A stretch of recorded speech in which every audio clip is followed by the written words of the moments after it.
I'm just scratching the surface.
I'm just scratching the surface.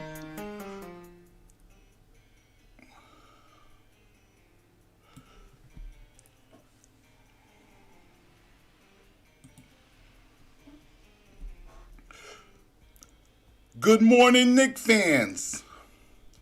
It's ya boy. And you are now tuned into another episode of OU and Knicks podcast. I'd like to thank you for joining me. And I'd like to wish you all a happy New Year's. And again, thank you all for joining me today. And like always, if you are new to the channel, I welcome you. And for those who are a part of the Knicks mob, we also give you a huge thanks for your contributions to this channel. Now, if you're a new or returning viewer and you would definitely like to support our channel, I humbly ask that you subscribe so you can stay up to date with all our latest videos and live streams and be a part of that Knicks mob. Because like always, that's what we're doing. Mobbing on these boys with this Knicks content. And as always, I'll be answering your questions and reading your comments about the Knicks because I would love to know your thought about our young guys. So without further ado, I would just like to welcome everybody. And thank you again for joining your boy. Because, you know, with you guys, man, this is what I love to do.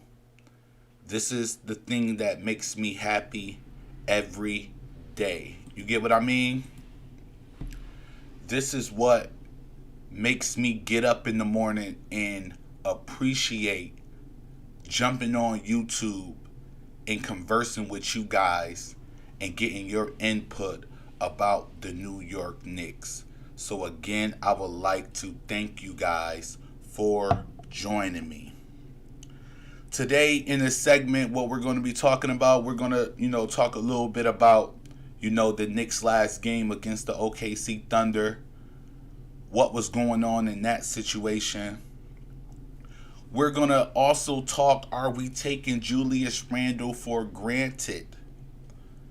Are we not showing Julius Randle the type of respect that he deserves? And then we're going to touch a little bit on RJ Barrett And then we're going to give our prediction for tonight's game. So again, I would definitely love to thank you guys for joining me and rocking with your boy. And as always, let's talk the New York Knicks. Now, we have to touch base on, our last game against the OKC Thunder and all the mishaps that happened during that game. All of the things that made us wonder about this team. All of the things that made us question whether or not this is even a team that can even make the playoffs. Now, we can attribute a lot of it to the health and safety protocols, but I felt like last game that we had enough. Last game, I felt like we were ready to take the mantle from Kemba Walker and Julius Randle and prove that even without them, the Knicks could be a cohesive team. A team that was willing and able to get it done whether or not the star players on our team was there. But they proved me wrong. I didn't see that from the New York Knicks. I didn't see the cohesion and the camaraderie that I was talking about. I didn't see the passion, the want to be a better team. And not only that, show that you don't necessarily need big names on your team in order to get it done. I was expecting for the New York Knicks to come out and win that game. But they proved me wrong. So right now we're just going to talk about, our young core and why everybody was wrong for saying that we should play the young kids. Because no, this team was not assembled to play young kids. Sure, we have players like Emmanuel Quickly, Obi Toppin, Quentin Grimes, Miles McBride, young players, Jericho Sims, Mitchell Robinson even, RJ Barrett even. We could say that we do have young kids. But when the New York Knicks assembled the nucleus of Kemba Walker and Evan Fournier, they did not do that so we can be a mediocre team. They did not do that so we can go on 5-game losing streaks. They did not do that so we can be under 500 at this time. No, they did not. They did not assemble the team the way that it's currently constructed to even be that. So when you say play the young kids, as in I hear a lot of people say, I look at you like you don't know basketball. Because why would you say that knowing that that's not why the team was assembled? Why would you say that knowing that we have endured over 7 years of the Knicks being a perpetual bad team? How can you live with yourself and get online and say that we need to tank when even making the playoffs is a step in the right direction? How long must the New York Knicks remain in the draft lottery? How long should the New York Knicks remain a lottery team? How long do the New York Knicks need to remain a below mediocre team? Is it 7 years like it was before? Is it 10 more years? Heck, is it even 20 years? So when you say play the kids and tank for the season so we can continuously be in the draft, I look at you as not a true Knicks fan. Because a true Knicks fan wants your team to be great. A true Knicks fans can understand, yes, sometimes you are not that good and you just happen to be a lottery team, which the Knicks were for 7 years straight. But a true fan also knows that they want to see what? Their team win. So before I pull up this paper, I just had to say that. I just had to get that out of the way because I want people to understand that when the Knicks assembled, when Leon Rose, Worldwide West, Tom Thibodeau, when they assembled this team, they did not assemble this team to be the team that we are currently at right now. They did not give Evan Fournier all of that money for him to go 1 for 8 or 1 for 7 from 3-point range. They did not give him all of that money for him to be a terrible defender. No, the New York Knicks did not do that. So, without further ado, let's take a look at our last game against the OKC Thunder. And after this, I want you guys to really tell me, what do you think? What is your thought process when it comes to our young core? Do you think that our young core needs to remain the way that it is right now? Or do you feel like we are truly at this time missing our vets? And I'm just going to run down a little bit on, the scoring and what was going on with the Knicks. We got Obi Toppin. He played 27 minutes. He was 1 for 4 from the field altogether. 0 for 1 from 3. He hit 3 of 6 free throws. He had 1 offensive rebound, 6 defensive rebounds, which totaled it to 7 rebounds in whole.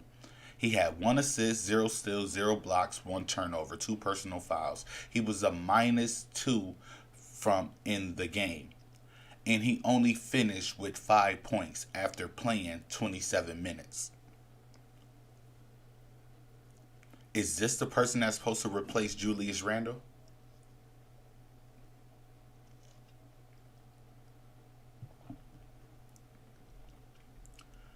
Is this the player that's supposed to take the throne from Julius Randle?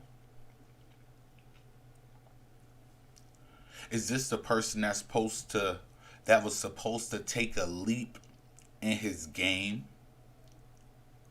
and relieve Julius Randle of high minutes? I ask you that.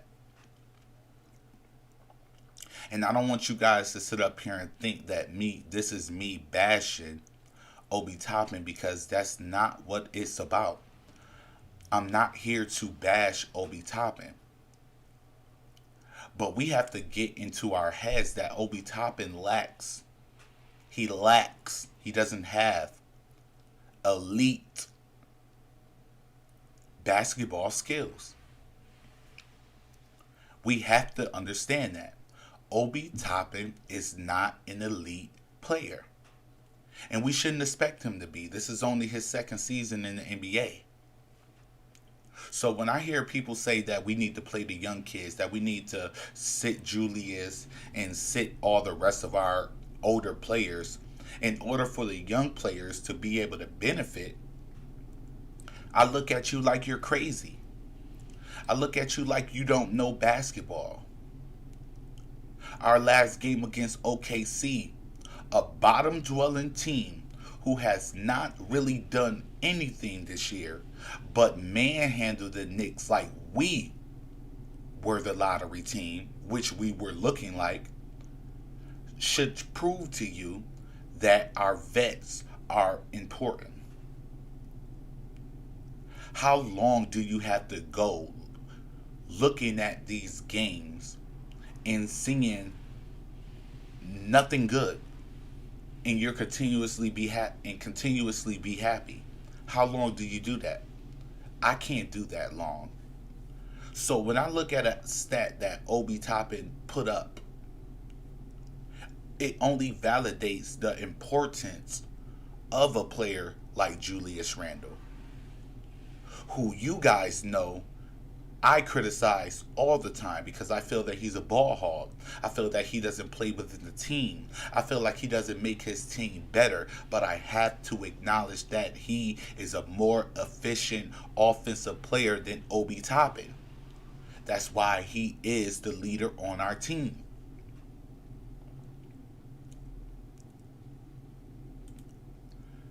Let's look at Mitchell Robinson. And Mitchell Robinson didn't really even have a bad game like that. A lot of people was jumping on, saying Mitchell Robinson was terrible that game. But in my opinion, Mitchell Robinson was not terrible in that game. You get what I mean? He went 4 for 5 from the field goal altogether. He was 1 for 2 from the free throw line. He had 2 offensive rebounds, which we could say something about, but 2 offensive rebounds is better than none. He had 12 rebounds total. He had 0 assists, 0 steals, 1 block, 1 turnover, 1 personal foul. And he played 25 minutes. Why is that? Why did Mitchell Robinson only play 25 minutes? Is he hurt? Or did they know about him having, him testing positive before the game? Or was he feeling the effects during the game? You get what I mean? Because now he's out in health and safety protocols. So could we attribute what some would call not a good game from Mitchell Robinson to that? Now, here's where we get to this. We got Miles McBride, who started in the place of Kemba Walker, who was out with a knee issue. Miles McBride went 3 of 9 from the field, 1 for 6 from the 3-point range. He did not make the line. He only got 1 rebound, 1 assist, 1 turnover, 2 personal fouls. He finished the game with only 7 points. He played 24 minutes. But all I ever hear is play the young players, play the young players, play the young players, play the young players, play the young players. This is proof right here that playing the young players is not going to get it done for you. This is proof right here that the need for a veteran like Kemba Walker outweighs anything anybody else thinks. Play the young players. That's all I ever hear from Knicks fans. But when we play the young players, and the young players don't perform the way that they are supposed to perform, how are we supposed to feel? Let's go back and read another one. Next player. And let me just piggyback off of what I was just saying about, Miles McBride. I don't want you guys to think that I'm trying to bash Knicks players. I'm not trying to bash Knicks players. That's the last thing that I'm trying to do. But I want people to understand, when you say play the young players, all you're doing is saying tank, in my opinion. Because that's all that you're going to get. We witness this with Orlando right now. We're witnessing it with the Houston Rockets right now. We were witnessing it with the OKC until we played them.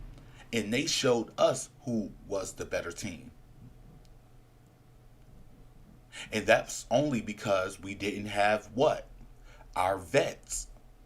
You get what I'm saying? Shout out to Josh Dua. He said, yeah, you might be right. And then Josh said they need more time to develop.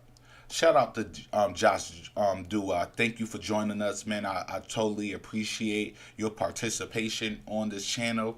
And yes, the young players need more time to develop because they're not prepared mentally, let alone physically, to be able to lead this team to wins. If we were to elect to play the young players and scrap the vets, we will end up with another 15 win season. You get what I mean? So when people say, "Oh, we need to scrap Kemba Walker and play just the young players," you look to me as if you don't know basketball. Or you look to be as a person who's running a tank marathon. And that's not something, and I'm gonna tell you guys this with my channel. That's not something that my channel is about. I don't believe in tanking. I don't believe in tanking at all. I believe in players giving their maximum effort in order to win games. If you do happen to lose the game, but you gave maximum effort, then I could live with that.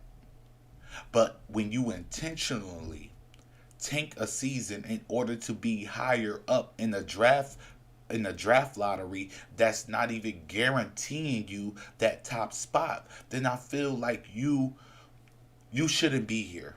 You shouldn't talk basketball to me because for the last 10 years we have watched our team be a below average team. How much losing can you take? How much losing are you willing to take? You get what I'm saying to you?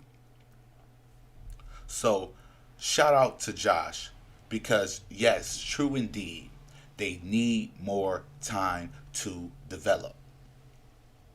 Julius Randle and Kemba Walker are sitting back laughing right now at some of our Knicks fans from the takes that they're giving about the Knicks being the Knicks only playing the young players. Here's more example of that. And before I get to that, let's talk about Evan Fournier, who had a completely terrible game. If there was anybody that was on the team right now that deserves to be traded for a bag of chips and a soda, it's Evan Fournier. Because right now he's playing like a G League player, and I could say that he's playing like a YMCA player. We gonna call Evan Fournier YMCA Evan. That's your new name from now on.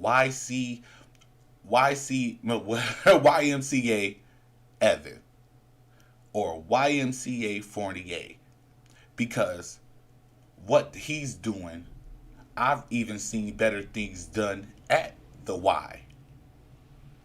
He went 1 for 8 total from the field. He did follow that up by shooting 1 for 5 from the 3-point range. And although he was able to get to the line, he couldn't even pull it off there. He went 0 for 2 from the free throw line. He finished with 2 rebounds. He did muster up 3 assists. He did get 2 steals, 1 turnover, and 1 personal foul. He was a -4 throughout the game. But he only finished with 3 points. Now you mean to tell me that the New York Knicks paid you all of this money for you to only muster up 3 points? And you played 20 minutes in the game? Now, we could attribute some of that to health. He's been dealing with health issues.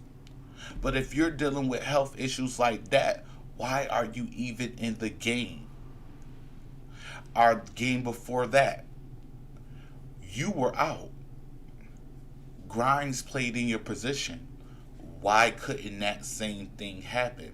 Or at least Grimes played the starting unit and you play off the bench in limited minutes, because that's the minutes that you gave us. And not only that, that's the game that you gave us. You gave us the typical game of a bench player. So, like I said, for a bag of chips and a soda, you can have Evan Fournier. You can have YMCA Fournier. Because he is far from in touch with the player that he was last season. You get what I mean? There's no reason for them to pay you all of that money for you to go into a game and only muster up 3 points. Now, let's get to RJ Barrett. Because you guys know last game that I was, last live stream, I was talking about that I felt that this was a game for RJ Barrett to take the mantle.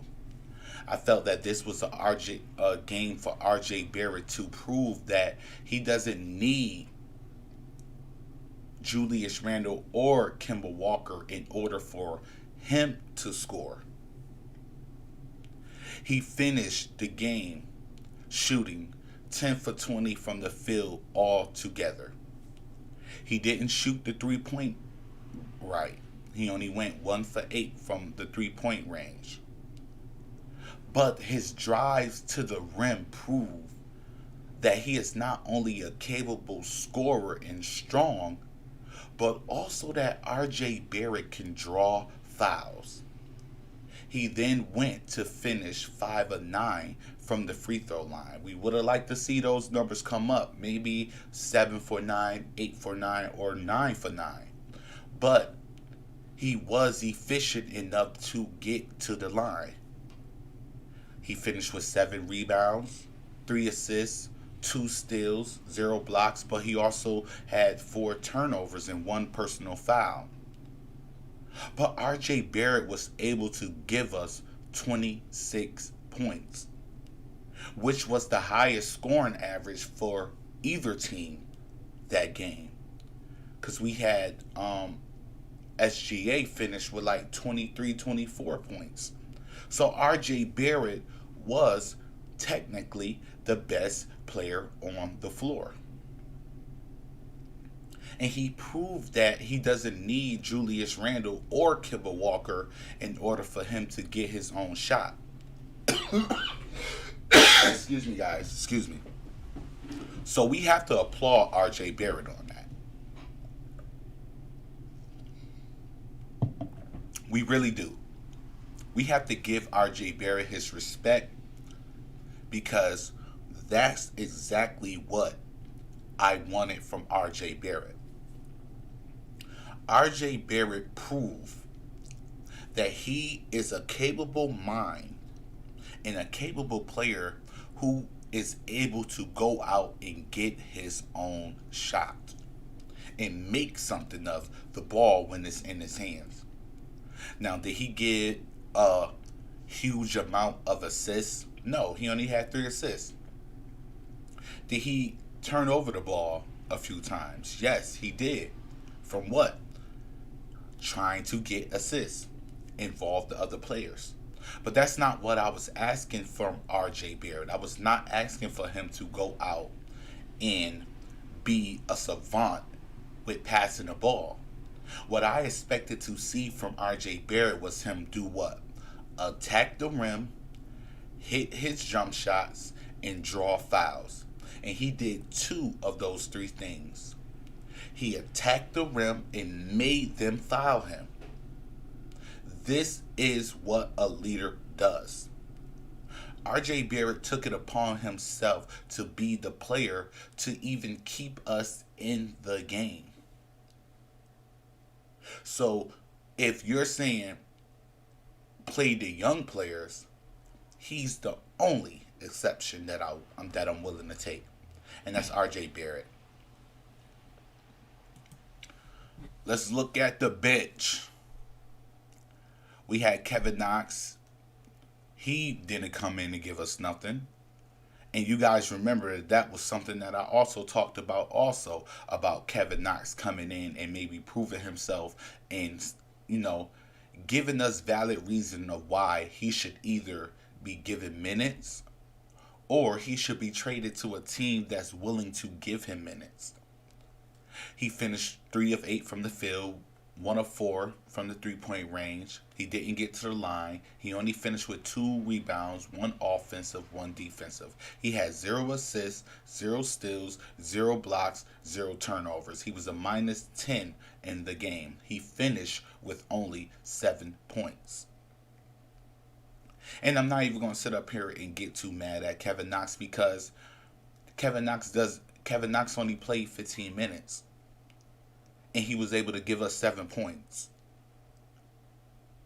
He played 5 minutes less than Evan Fournier, shot the ball, took the same amount of shots as Evan Fournier, shot the ball better than Evan Fournier, was more efficient than Evan Fournier, and was more of value to the team than Evan Fournier. So I'm not going to shoot Knox in the foot like that because he came in and gave us exactly what we needed him to give us. Could it have been more? Sure. But we weren't expecting that from Kevin Knox. We wanted it, but we weren't expecting that from Kevin Knox. Taj Gibson played 23 minutes. He was 0 from 1 from the field totally. He had 7 rebounds, all defensive, 1 steal, 1 block, and he didn't have any points. Again, I'm not going to shoot Taj in the foot because that's not his role. But I definitely would have liked to see Taj come in and provide more of an interior presence. Not necessarily shooting the ball, but provide an interior presence. Because that's what the OKC were lacking. They were lacking a interior presence. So yes, I'm not going to shoot Taj in the foot like that, but I will say that I wanted to see more from Taj Gibson. Alex Burks, let's get to him. He played 24 minutes throughout the whole game. He was 3 of 8 from the field. He shot the best from three-point range as far as shooting 2 for 3. He was 1 for 1 from the free throw line. He had, 2 defensive rebounds, 1 offensive, so he finished with 3 rebounds total. He had 1 assist, 1 steal, 1 block, 0 turnovers, and 2 personal fouls. And he finished the game with 9 points after playing 24 minutes in the game. So, where were you? This is the guy that you guys have been raving about. This is the guy that I've continuously heard needs to start. And when I said that on my last stream that Alex Burks really in the starting lineup wasn't giving the Knicks too much, everybody laughed at me. When, shout out to Blorence Tears, when I was on Blorence Tears talking about Alex Burks wasn't, giving us the efficiency that we needed, everybody laughed at me. Just like they laughed at me when I said I didn't want to play the young players because they weren't as efficient as the vets. Everybody laughed at me. Everybody said that I didn't know what I was talking about and I was sounding like a fan. Which I am. I'm definitely a fan. I'm a diehard Knicks fan. But I'm capable of realizing when the young players are not going to get it done. So where were you, Alex Burks, even though you're not a young player? But you were supposed to take the mantle and be able to hold everything down while Julius Randle and Kemba Walker and Derrick Rose were out of the game. Where were you?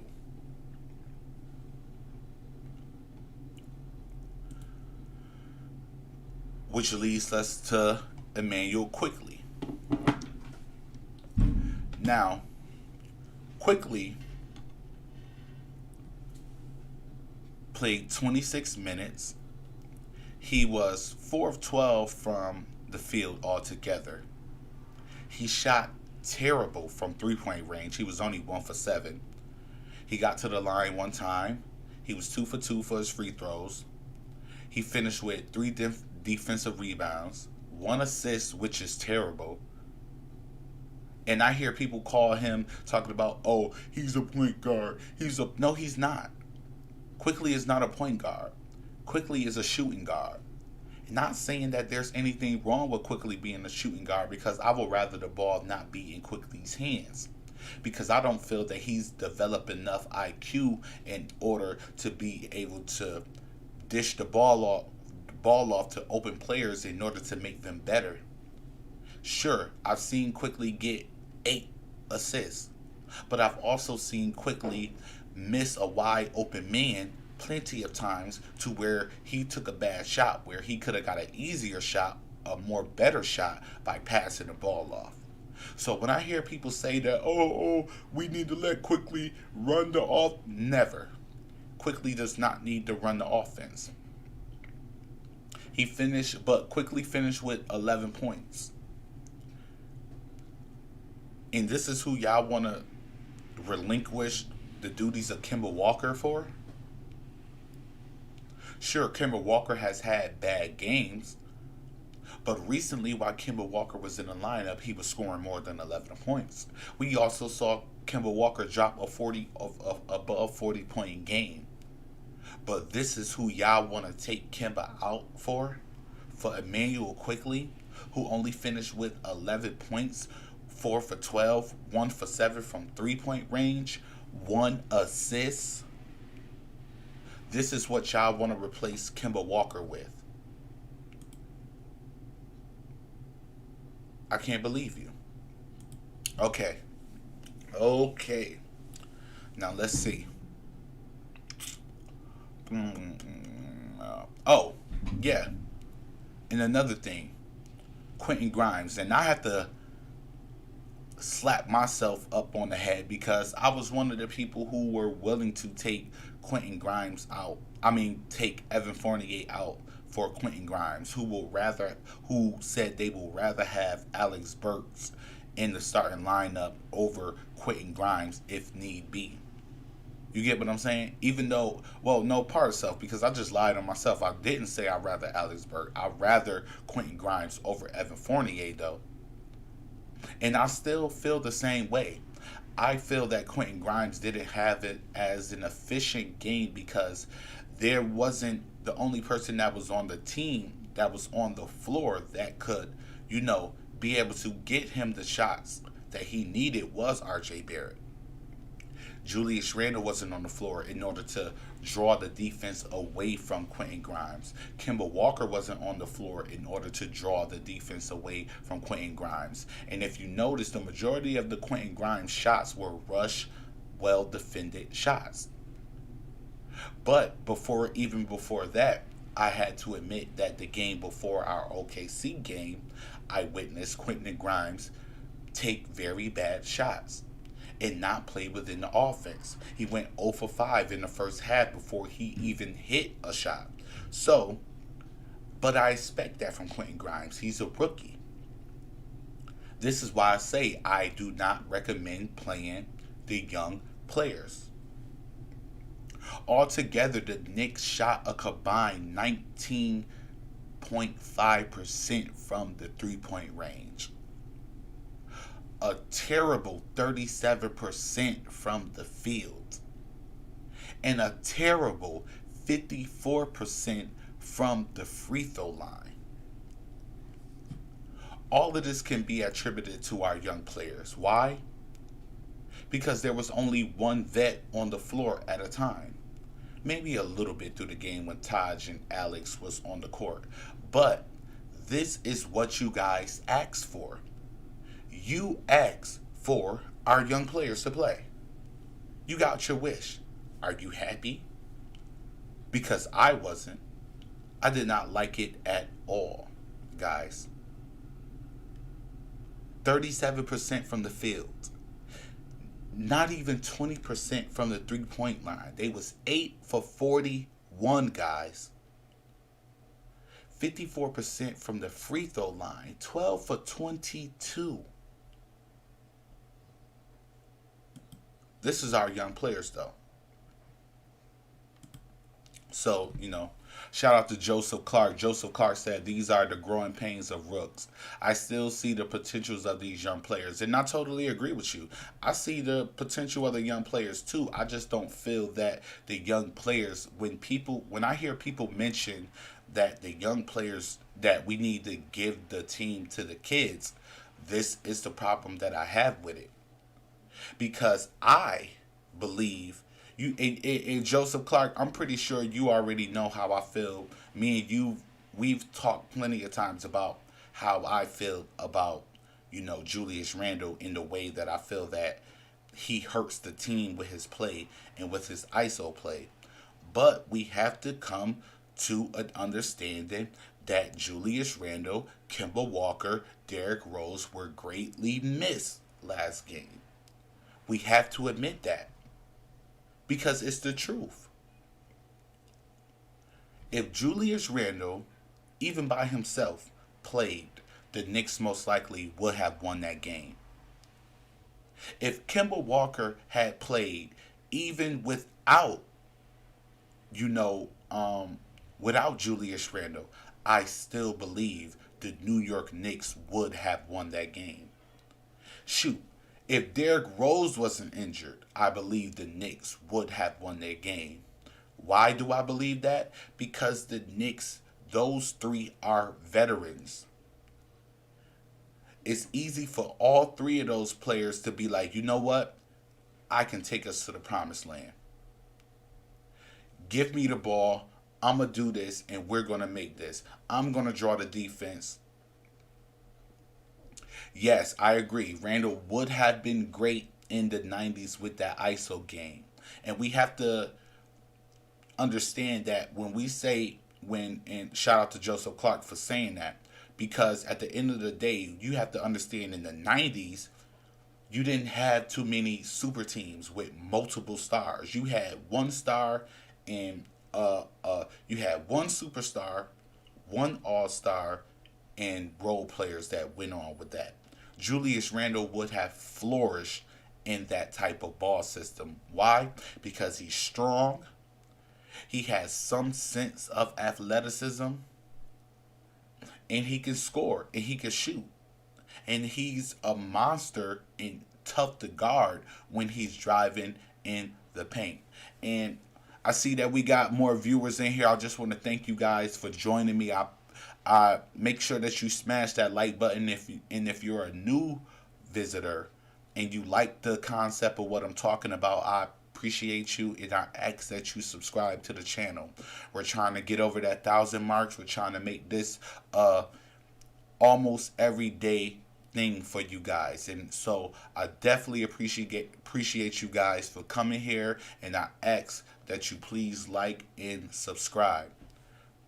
Shout out to Joseph Clark. He said, it's a COVID season. Usually it's a mixture of rooks and vets leading the way. I completely agree. Because I believe that with a veteran, you have somebody who could calm down the young players. Shout out to Shaolin Ghost TV. He said, do you think they should eventually trade Julius Randle? I do. But not this season. And maybe not even next season. Why? Because we can clearly see that Obi Toppin is not there yet. And Shaolin Ghost also said, shout out to Shaolin Ghost TV. Or do you feel we have a point guard already? I feel that we have the potential of a point guard in Miles McBride. He's young. He's just a rookie. So I feel like, he could probably get it done. Shout out to Shaw Legacy. He said, OKC was a simple test for our rooks and they failed. The competition gets way harder than the Thunder moving forward. And I completely agree with you. It was a test. If you was at our last live stream, you see me say in my last live stream, I said this right here will show everybody whether or not all of this play the kids, play the kids, play the kids. No, this team was not assembled for us to play the kids. They didn't give Evan Fournier all of that money to play the kids. They didn't go and get Kemba Walker, even though his deal was good. They did not bring him to the New York Knicks to play the kids. They did not put Julius Randle in the position and extend him to be able to play the kids. When the front office looked at the Knicks, they saw potential for at least a second round. Are we going to get there? It's looking like that's going to be a sure no. But when the Knicks were assembled, they were not assembled to play the kids. Shout out to Joseph Clark. Joseph Clark said, I'm 52. I could tell you for facts, Randle would have been dominant in the 90s, possibly a superstar. I think it's a guaranteed fact that Randle would have been a superstar in the 90s. I completely agree with you, Joseph Clark. I believe that Julius Randle would have been a superstar in the 90s. From his frame, from the way that the game was played at that point in time, being that, it was only one star, an all-star, and role players. It's not like that in today's game. Today's game, you got three superstars on one team. You get what I mean? So having just Julius Randle will never be enough for the New York Knicks. And I don't think that Julius Randle in this form of the game can be a first option because of his offense abilities. He's not a great 3-point shooter. He did last season, but this season he's proved that he's went back down to being mediocre from the 3-point line. But I completely agree with you. Julius Randle definitely would have been a superstar in the 90s. Okay. Joseph Clark then said, shout out to Joseph Clark. He said, Obi has no mid-range game. He needs to get in the lab. Not only does Obi not have a mid-range game, he doesn't have an efficient drive game to where he can mix players. You get what I mean? Mix them with his handles. His handles is still not up there. He can't beat players really off the dribble. It's a benefit that he is strong, so he's able to fight through, contact in order to score. But as far as being the first option, or even saying that he needs to take the place of Randle, so we need to trade Randle in order to be able to boost Obi to that, no, it can't happen because Obi is not there yet. Is that Obi's fault? No. Am I saying we need to throw Obi to the wayside? No, I'm not saying that when I say that. I'm just saying that Obi Toppin is not a good enough player in order for us to rely on him in the starting unit. We need a player like Julius Randle in order to draw the defense away from our other players. And I know this goes against what I usually say because I hate when Julius Randle ISOs, but I mean it's obvious. Shout out to Connor Tulin. He said we are missing D Rose bad right now. Hey Connor, I wanted to tell you something, man. Like every time I see you comment on my videos, and shout out to you, man, for commenting and continuing to support me, man. I very much appreciate you, and I look forward to doing some videos with you in the future because you do know basketball. You, Joseph Clark, White Falcon, you guys really contribute to my channel. So I just want to shout you guys out, and I hope to be able to have you guys on the show in the future, pretty soon in the future. Because right now I'm looking for some office spaces, and I'm about to take my show on the road. I'm about to go get me an office so I could be able to do live streams and be able to, interact with you guys, to be able to set up the camera. And I already have my phone, but I want to be able to set up my phone too so you guys can call in. And not only that, I want to be able to invite you on the show so the fans can see you guys also. So thank you guys for continuing to support me, and it's greatly appreciated. And first, and also too, Happy New Year's to you guys too. Even though I said it earlier in the video, Happy New Year's to you guys. Joseph Clark said they tried to compare Obi to Stoudemire. He is far from playing that skill. He is far from Stoudemire right now. Joseph Clark then said, "You're most welcome, sir." Yes, definitely. It's a big thanks, man. It's a big thanks. But oh no, Obi Toppin. Look, when you look at Stoudemire, I'm not gonna say like Stoudemire was, had the best handle in the league, but Stoudemire was a capable player to where you could give him the ball and he could go get his shot for himself. Obi cannot go get his own shot for himself. That's why he's not succeeding the way that he should be succeeding. Connor said, "Thanks, man. I appreciate that. I really enjoy your show. Keep up the good work and Happy New Year's." Thank you, man. And I appreciate you guys saying that this is a good show. I know that it's going to get better in the future because I plan on doing a lot with the show. And hopefully in the future I could start getting some tickets so I could start, doing little giveaways and all of that. So I could be able to get people to the games and we could go to the games together. And if you guys don't know, and if you guys are trying to get the games, make sure that you check out like Nothing But Knicks, Knicks Fans TVs, because those guys, they give out a lot of tickets. But trust and believe, I'm gonna be getting tickets to these games and I'm gonna be going to them. I don't live in New York. I live outside of New York, so it's gonna be epic for all of us, man.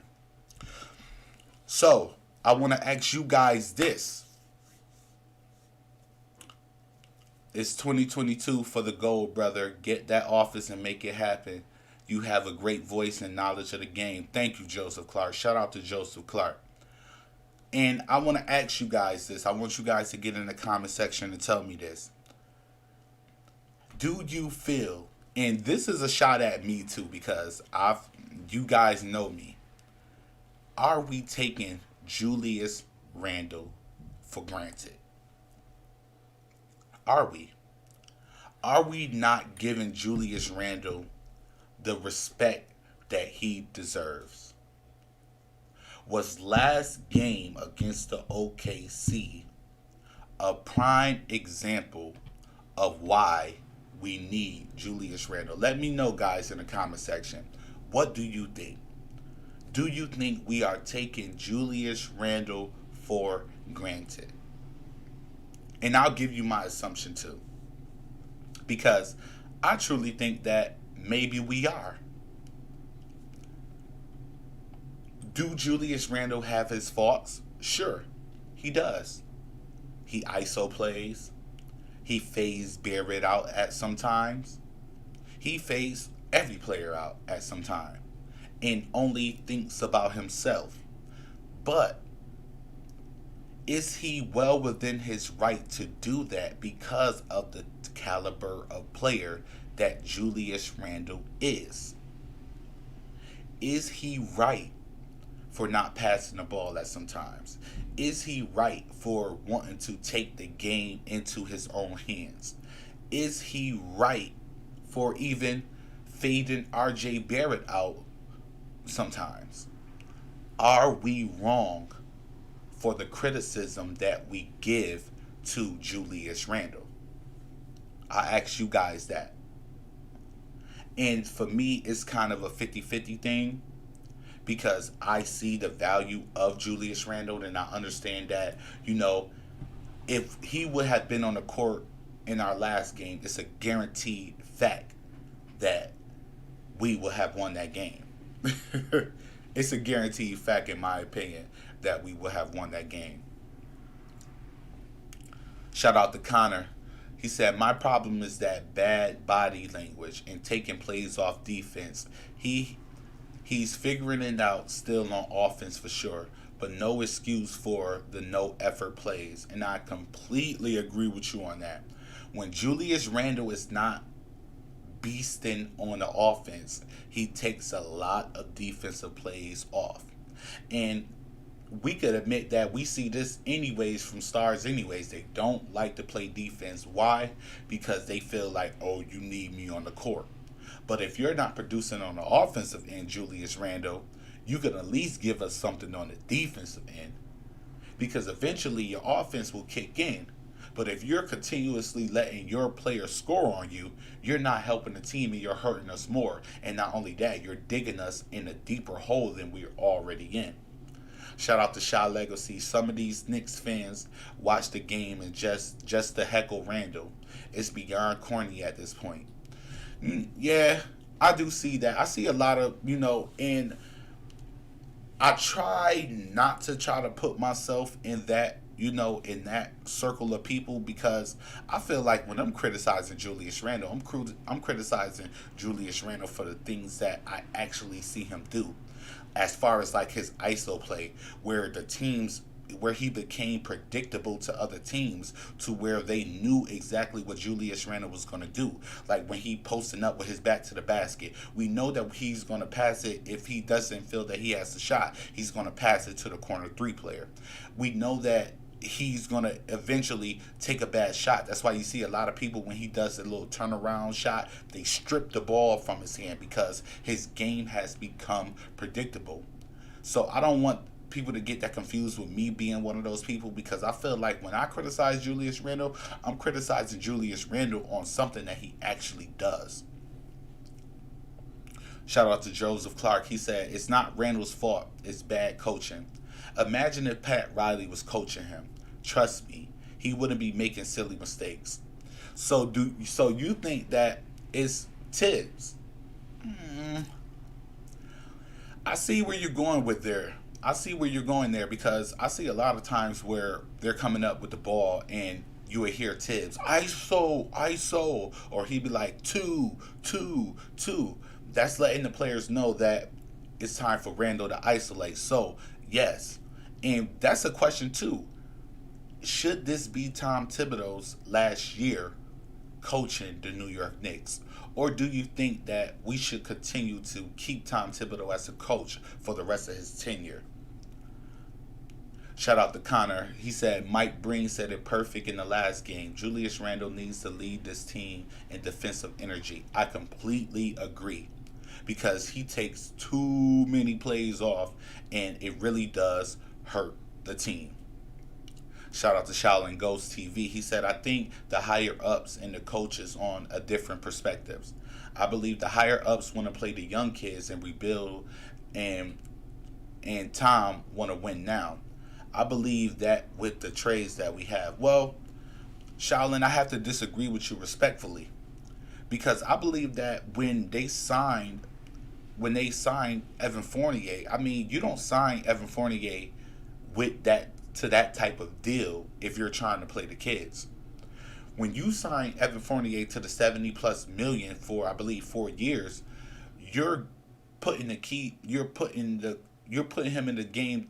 You're letting him know, like, yo, listen, man, we need you to be, we're ready to win with you. When you bring Kemba Walker to the team, Kemba Walker could have went to any other team other than the Knicks. But the Knicks did something to convince Kemba Walker to come to the New York Knicks. I don't think that they convinced him to come to the New York Knicks to lose or to play the young players. I don't think that. You get what I mean? I believe that it was a collective effort between Tom Thibodeau and the front office that, look, we need more scoring on this team. The main thing that hurt us last season and in the playoffs was that we didn't have enough people that could score off the dribble or go get their own shot. You get what I mean? Shaolin Ghost TV said, and the people we kept. I mean, yeah, I have to say just what I said, man. I truly believe that the that the front office and Tibbs, because you got to think about it. If the front office and Tibbs really wanted, they would have, they had the chance. We heard rumblings, in rumblings in the clouds that the front office were planning to go up in the draft in order to get a player. If they was really going to do that, they would have traded off one of our vets to get, they could have possibly even traded off Julius Randle if they really wanted to play nothing but young players. So I think with them signing extended Julius Randle, bringing Evan Fournier in, and bringing Kemba Walker in, I believe that the front office had the idea that, okay, we're going to bring more offense to this team. Yeah, we're going to lose a little bit on defense, but we're going to bring offense so we could be more dominant in the playoffs. Shout out to Joseph Clark. He said Tibbs doesn't hold Randle accountable. I agree. Joseph Clark then said, fire Tibbs now. Get him up out of here, man. He got to go. He got to go, bro. Nah, but I totally agree with you, bro.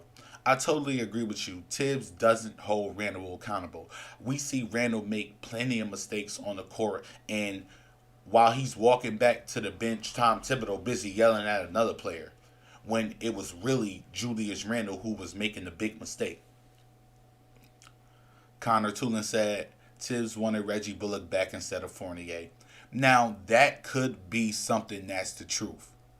Because Reggie Bullock gave us defense and he was able to lock a lot of players down. He got cooked sometimes, but he was a more efficient defender than Evan Fournier. And me, in my personal opinion, I believe that we should have gave Reggie Bullock a little bit more money to keep him and stayed far away from Evan Fournier. Joseph Clark said, COVID has affected the entire season on so many levels. It's really hard to judge many aspects of the Knicks. I mean, can we really say that when it comes to the Knicks? Because when the Knicks had all of their players on the team, you remember the Knicks still wasn't that good. We could say that the Knicks started off good in October when they went on that 5-1 stretch. But after that, the team was still assembled, even though a lot of other teams was going through, the whole health and safety protocols. The Knicks were still an assembled team. The Knicks really didn't start getting hit with the health and safety protocols up until December.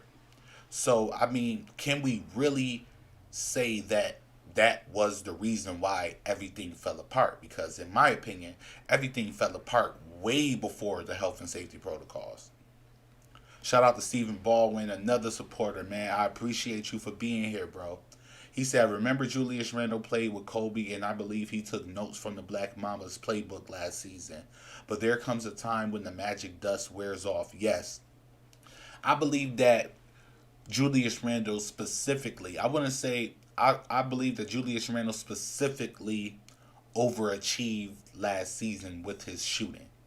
I believe that maybe it was the simple fact of us not having any fans in the arena, that gave him the calmness and gave him the focus to be able to shoot the way that he did. Because if we take into account, Julius Randle was shooting over 40% from the three-point range last season, him and RJ. In the majority of their games, they were shooting pretty good. So I believe that was a fluke. I'm not even going to front. But as far as with his attack in the basket and the player that he was able to be last season, I don't think the whole thing was a fluke. I think his shooting was a fluke, though. Joseph Clark said Tibbs will scream on RJ and Obi, but never gets on Randle. It's blatant favoritism. Oh, yeah. You guys remember the video that I said about Tibbs not a fan of RJ? When I said that, I really meant that. I could tell from the way that he talks about RJ Barrett. The way that he gloat about, the way that he's so excited when he talks about Julius Randle, the way that he's so excited when he talks about Obi and Quickly and, even Fournier and, even, other players on the team. He favoritisms them over RJ Barrett. RJ Barrett is one of the least liked players on the New York Knicks when it comes to Tom Thibodeau. We see that last season where he would take RJ Barrett out of the starting lineup and then hold him on the bench for the rest of the fourth.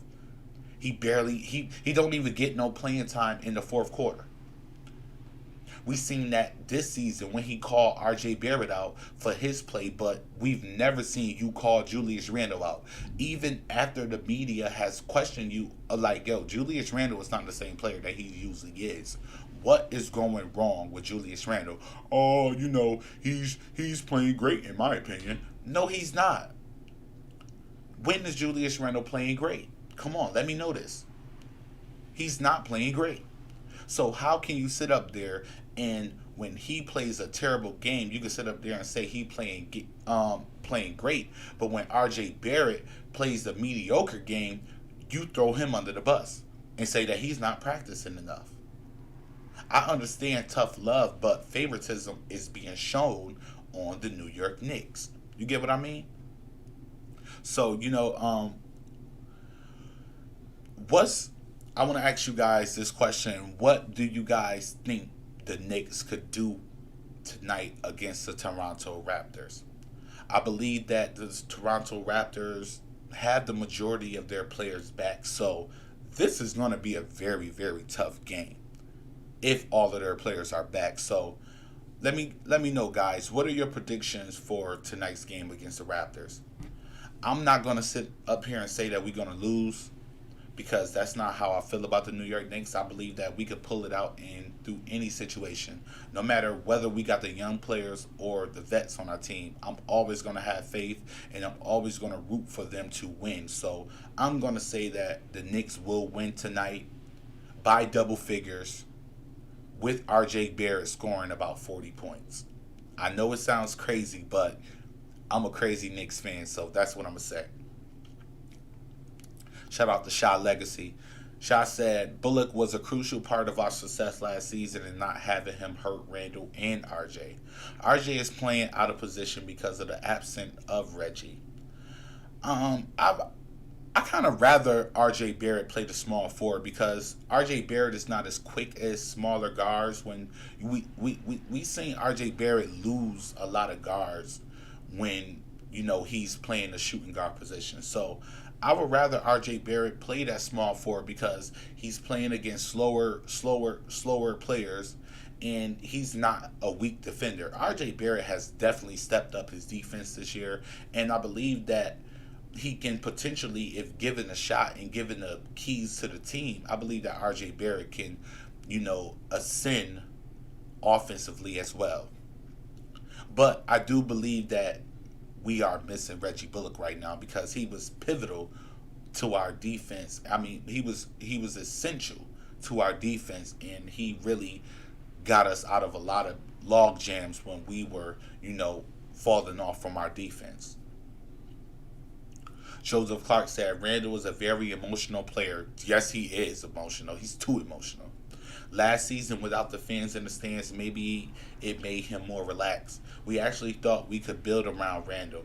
Big mistake. I completely agree. I don't believe that the Knicks is a team that can build around Julius Randle.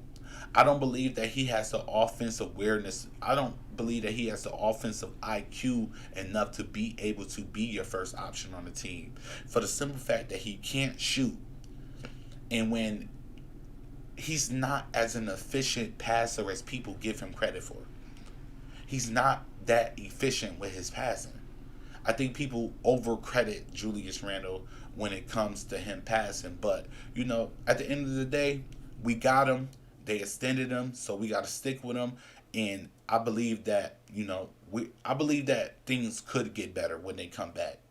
I just hope that he's able to understand that he needs to be a better leader, as in making his team better instead of himself better. I believe that that's the main problem with Julius Randle. I think that he's so focused on being the player that he was last season that he's taken away from the team outside of himself. You get what I mean? So what do you guys predict for tonight? Do you guys think that we're going to win this game? Do you think that we could pull out a win against the Toronto Raptors? Shout out to Stephen Baldwin. He said it's definitely going to be tough, and we have won tough games before. But if Mitch Rob is out due to COVID protocol, like I heard, we will have a problem. Is it confirmed that he's out tonight? Yes, it is confirmed. Mitchell Robinson is is in health and safety protocol. I don't know for a fact if Sims is gonna remain in COVID protocols. You get what I mean? Sims might get out of the health and safety protocols. I'm not sure. Do any of you guys know how long it's been since Sims was out of the offense? Because I believe that around the time that OB and all of the players really went out for the health and safety protocols, I think he played maybe one or two games and then he was out for the health and safety protocols. So it's a possibility if he gives two negative tests that we would have Sims on the court, which will, give us an additional big to be able to, crowd the paint when the opposition is trying to score on us. So hopefully Sims will be there. We also have Taj. What do you guys think? You think that we should play Obi at center at some times during the game? Because me, I don't believe it works. I believe that Obi has matured on the defensive end, but I don't think that he's that of a defensive savant that he could be able to play the center position. So let me know, guys. Do you think Obi should get some burn at the center position when Taj is off the floor? Because if we don't have Mitchell Robinson and we don't have Nerlens Noel, we're only left with Taj, maybe Sims if he's out of health and safety protocol, and Obi Toppin as our big. So what do you guys think? Do you think Obi Toppin should get some burn at the center position?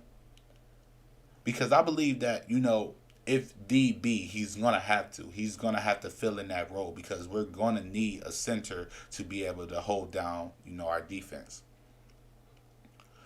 Shout out to Joseph Clark. He said, against the Raptors, I want to see better perimeter defense and better shot selection. If the Knicks play relaxed, they might have a shot. I agree with you.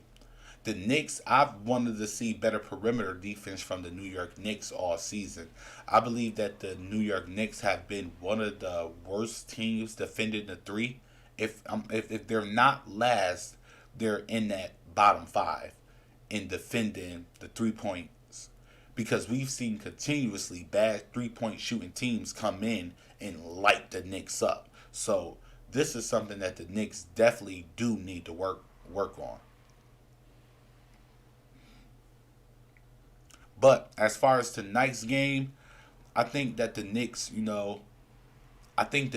need to play with more urgency than the Raptors.